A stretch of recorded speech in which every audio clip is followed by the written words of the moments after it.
Ancient Egypt, Cleopatra VII. Occupation, Pharaoh of Egypt. Born 69 BC. Died August 30th, 30 BC. Best known for the last pharaoh of ancient Egypt. Biography. Born a princess. Cleopatra was born a princess of Egypt. Her father was the pharaoh Ptolemy XII. Cleopatra was smart and cunning growing up. She was her father's favorite child and learned a lot about how the country was ruled from him. Cleopatra's family had ruled Egypt for 300 years. They were the Ptolemy dynasty that had been established by the Greek ruler Alexander the Great. Even though they ruled Egypt, they were actually of Greek descent. Cleopatra grew up speaking, reading, and writing Greek. Unlike many of her relatives, however, Cleopatra also learned many other languages, including Egyptian and Latin. Her father dies. When Cleopatra was 18 years old, her father died. He left the throne to both her and her younger brother, Ptolemy XIII. Cleopatra and her 10-year-old brother were married and were to rule Egypt as co-rulers. Because she was much older, Cleopatra quickly took control as the main ruler of Egypt. However, as her brother grew older, he began to want more power. Eventually, he forced Cleopatra from the palace and took over as pharaoh. Julius Caesar. In 48 BC, Julius Caesar arrived in Egypt. Cleopatra snuck back into the palace, hidden inside a rolled-up carpet. She met with Caesar and convinced him to help her win back the throne.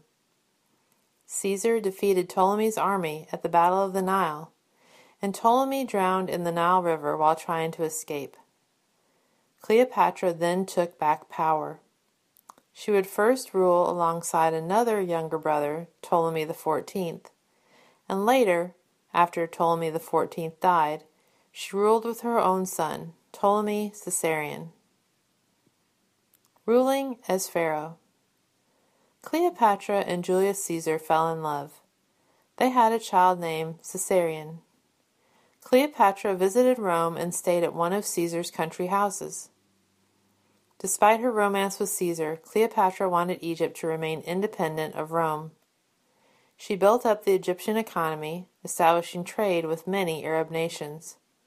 She was a popular ruler among the people of Egypt, both because she embraced the Egyptian culture and because the country was prosperous during her rule. Mark Antony. In 44 BC, Julius Caesar was assassinated and Cleopatra returned to Egypt.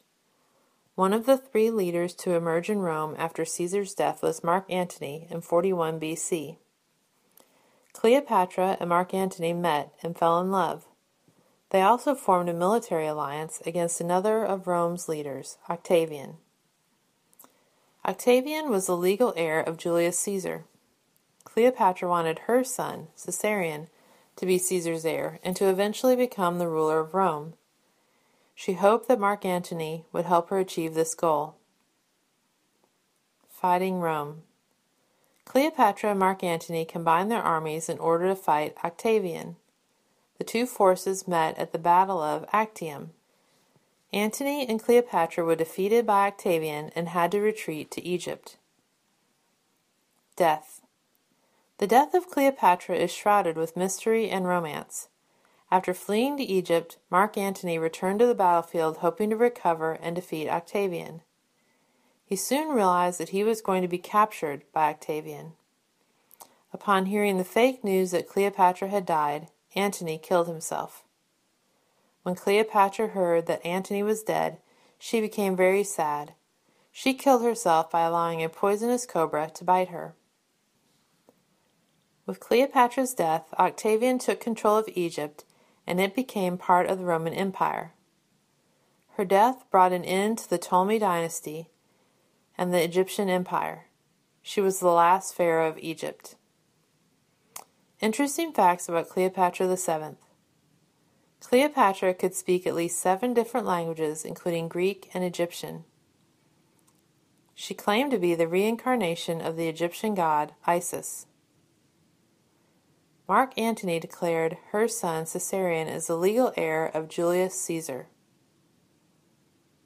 Octavian became the first emperor of Rome and changed his name to Augustus. Cleopatra has been the subject of many movies and plays, including the famous 1963 film starring Elizabeth Taylor.